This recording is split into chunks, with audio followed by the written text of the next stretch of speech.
Meski pemilu 2024 masih menyisakan waktu yang lama, sejumlah partai politik mulai bergerilya untuk menjajaki koalisi guna menentukan pasangan calon presiden dan wakil presiden.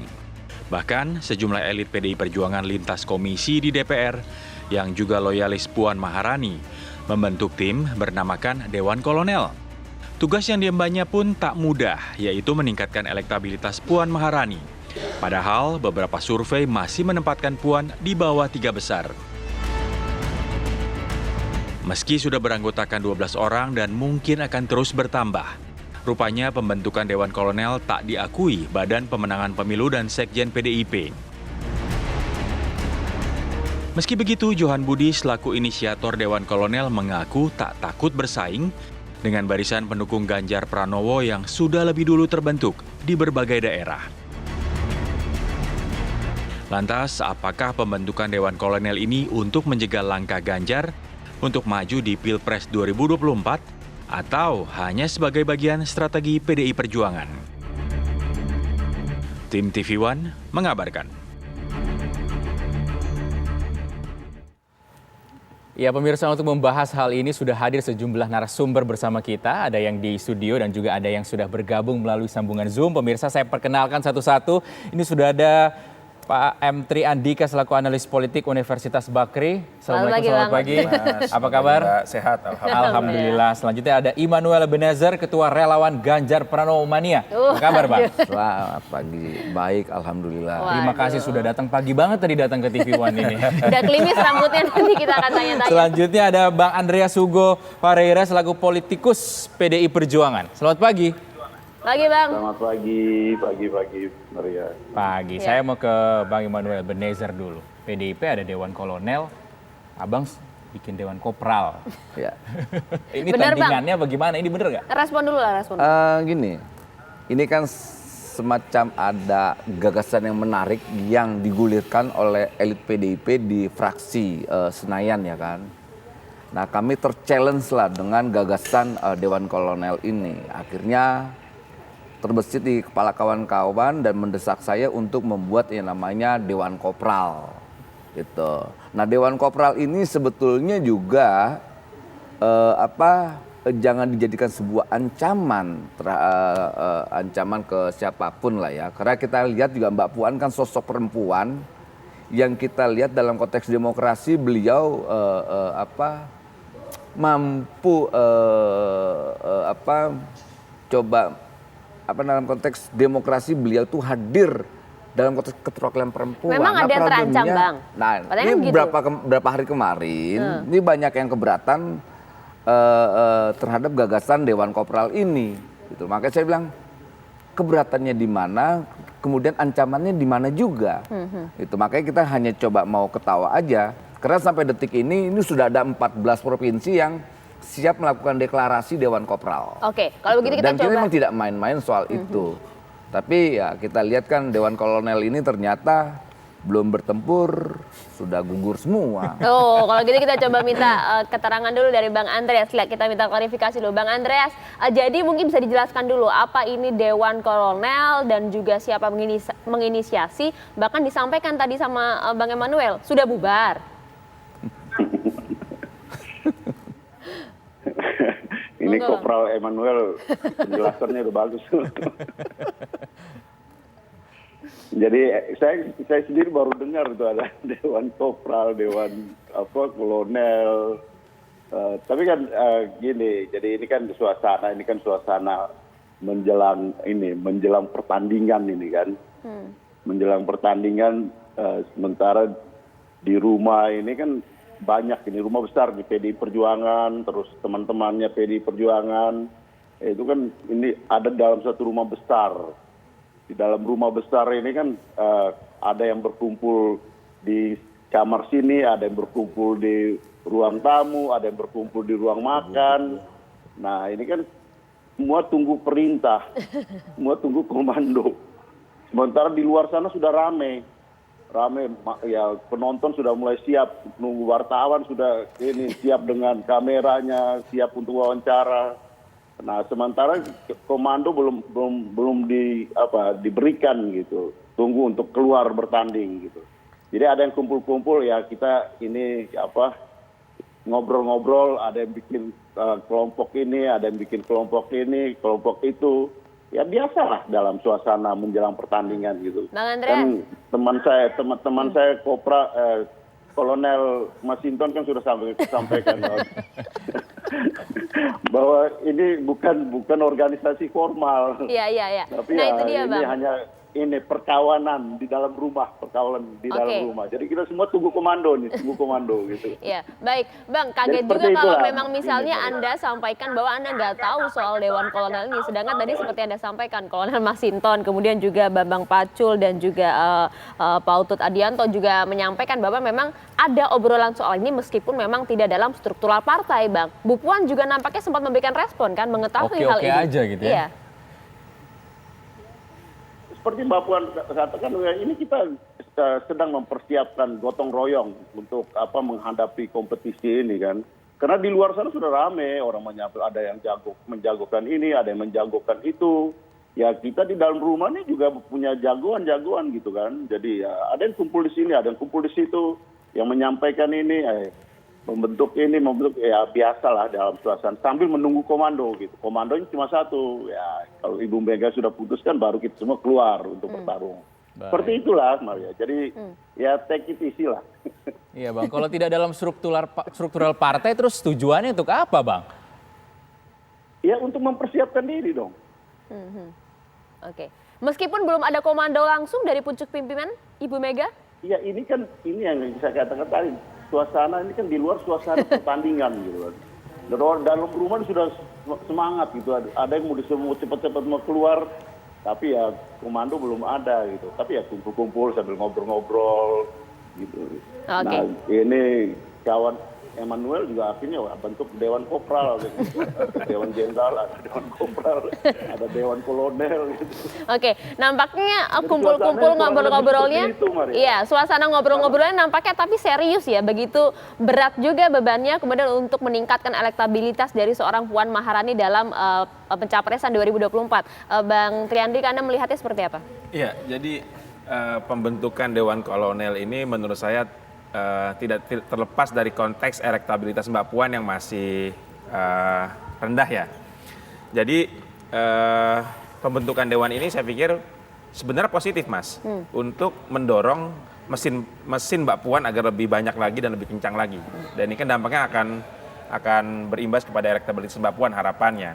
Tetapi kenapa ini menjadi isu? Karena barangkali ini saya melihat dari luar.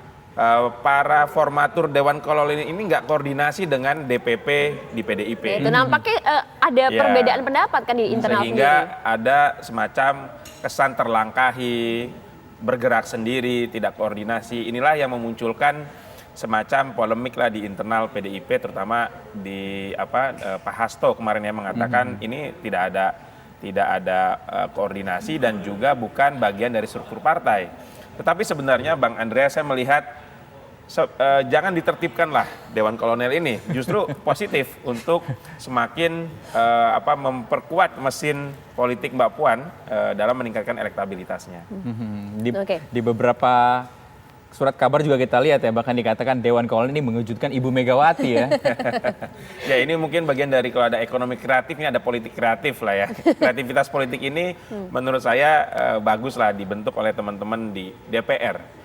Dan barangkali juga ini bagian dari evaluasi dari faksi-faksi di DPR yang melihat kok barangkali ini kerja struktur partai PDIP dalam memboosting elektabilitas Mbak Puan kok nggak kuat-kuat banget ya, sehingga mereka berpikir ya udah kita buat mesin lain supaya ini juga bisa membantu elektabilitas Mbak Puan. Di luar struktur partai, karena kalau kita lihat kan statement dari Bu Mega kan juga nanti dulu, nggak ada itu copras-capres terlebih dahulu, masih 2 tahun lagi. Kita akan bahas nanti ya, usai jeda ya, sesaat lagi untuk Anda pemirsa. Iya, Anda kembali di Apa Kabar Indonesia Pagi. Kita lanjutkan perbincangan kita pagi hari ini. Saya ke Bang Immanuel Ebenezer. Bang, seolah-olah dengan adanya Dewan Kolonel ini sudah tidak memberikan tempat lagi untuk Pak Ganjar Pranowo. Bang Immanuel melihatnya seperti apa? Kayak sudah mengarah begitu Sudah ke satu pilihan PDIP. Saya ngeliatnya nggak ke sana ya, karena biar gimana pun PDIP ini butuh sosok kandidat yang memiliki dampak elektoral. Pertama itu, kedua Megawati ketua umum partai yang sangat rasional, tidak mungkin emosional karena anaknya nyalonin kemudian dengan elektabilitasnya nggak terlalu maju, bahkan hanya 1, sekian persen, mau gambling terhadap menghadapi 2024. Elektoral kan bisa didorong Bang, masih 2 tahun lagi. Nggak juga nggak kedorong-dorong itu. Problemnya nggak kedorong-dorong gitu loh. Nah, pertanyaan kedua kita lihat juga sikap Megawati yang selalu konsisten lah ya, bahwa dia kan sebagai pemegang mandat dari Kongres PDIP di Bali. Dia tetap berpegang teguh pada prinsip itu. Nah, kita juga kaget, ini kan mengulangi, yang saya takut Mbak Mega itu marah karena ada problem peristiwa 65, di mana Dewan Jenderal saat itu. Itu kan terbawa, beban sejarah itu, Dewan Jenderal itu saya yakin di memori Bu Mega itu sangat menyakitkan kalau ada kata Dewan Kolonel. Ini kan semacam kayak ada sebuah pembangkangan dari dalam internal. Ini kan menguntungkan Mbak Puan juga sebenarnya. Artinya menurut Anda Bu Mega belum firm begitu untuk mengangkat anaknya? Saya sangat yakin dengan klarifikasinya Pak Sekjen, Pak Hasto kemarin ya, bahwa tidak ada yang namanya Dewan Kolonel. Karena ini partai, yang ada Dewan Pimpinan Cabang, Dewan Pimpinan Daerah, dan Dewan Pimpinan Pusat. Kalau Dewan Kolonel kan tidak dikenal, apalagi yang bicara sekelas Senayan. Yang namanya Senayan kok pejabat negara. Kalau mau disamakan strukturnya itu mereka sekelas dengan jenderal semua. Kenapa mereka menurunkan diri? Apalagi ini diinisiasi oleh Johan Budi yang mantan komisioner KPK ya kan. Ini makanya kita bilang ini ada apa? Niatnya ingin menjerumuskan PDIP atau ingin menjerumuskan Mbak Puan. Tapi secara politik kami punya keyakinan bahwa apapun yang dilakukan kelompok-kelompok elit ini, Mas Ganjar tidak terbendung. Oke, kalau gitu. Bang Andreas, apakah kemudian dengan adanya hal ini, obrolan santai lah kalau tadi Anda katakan, tapi paling tidak nampaknya semakin memperlihatkan ya arah PDIP untuk mengusung, memberikan karpet merah bagi Puan Maharani dalam pencapresan 2024? Soal mengusung itu kan keputusan itu kan ada di Panglima tertinggi. Iya. Menyiapkan karpet dulu lah kalau begitu Bang. Menggelar karpet kalau merah. menyiapkan karpet sambil mengobrol-ngobrol itu kan ya itu biasa lah. Dan saya bilang tadi ini kan analogi dalam suasana mempersiapkan diri menghadapi pertempuran gitu kan. Jadi kan ada kolonel-kolonel, ada Kolonel Masinton dan kawan-kawan, ada Kopral Emmanuel dan kawan-kawan ini lagi ngobrol sana, ada ngobrol di kelompok sana, ada ngobrol di sini gitu. Tapi semuanya dalam posisi ya menunggu komando kan. Jadi ya suasana ya menuju pada pertandingan. Sementara di luar sana sudah rame-rame gitu kan. Teman-teman wartawan sudah siap dengan kameranya. Jadi ini suasana orang menunggu gitu. Karena yang ngomong elit PDIP semua Bang. Iya namanya juga kolonel-kolonel kan. Iya, Bang Andreas, kalau tadi menyimak juga yang disampaikan oleh Bang Emmanuel Ebenezer gitu, nampaknya Bu Mega juga begitu tidak mungkin nampaknya akan tetap dukung Pak Ganjar. Iya, ini. melirik juga begitu Pak Ganjar dengan elektabilitas yang cukup tinggi. Anda melihat juga hal ini? Ya kita semua kan bisa melihat gitu bagaimana suasana yang ada di dalam di luar di lapangan, suasana di dalam. Ya tapi nanti tunggu keputusan itu aja gitu sebenarnya. Kalau di bawah bagaimana tapi Bang? ada yang sudah, kenapa? Kalau di bawah bagaimana Bang? Ya di bawah pun mereka menunggu gitu. Saya kan sering pergi kemana-mana kan, dan sering ditanya gitu. Dan ya mereka pertanyaannya itu adalah pertanyaan menunggu komando, menunggu keputusan gitu. Jadi ya ini suasana menjelang pertempuran. Sementara di rumah yang lain juga orang mempersiapkan diri. Oke. Di rumah yang lain juga tetangga juga mempersiapkan diri. Jadi suasana analoginya itu seperti itu, Maria. Baik. Nah kita ke Bang Andi. Kalau Bang Andi kan ngelihatnya gimana nih? Kalau dari pernyataan dari Bang Iman tadi sama Bang Andreas. Saya melihat ini Dewan Kolonel bukan sesuatu yang harus disikapi secara berlebihan juga. Ini seperti tim ses biasa. Kalau kita lihat dulu di masa Pak SBY, tim suksesnya ada tim Bravo, tim Delta gitu ya.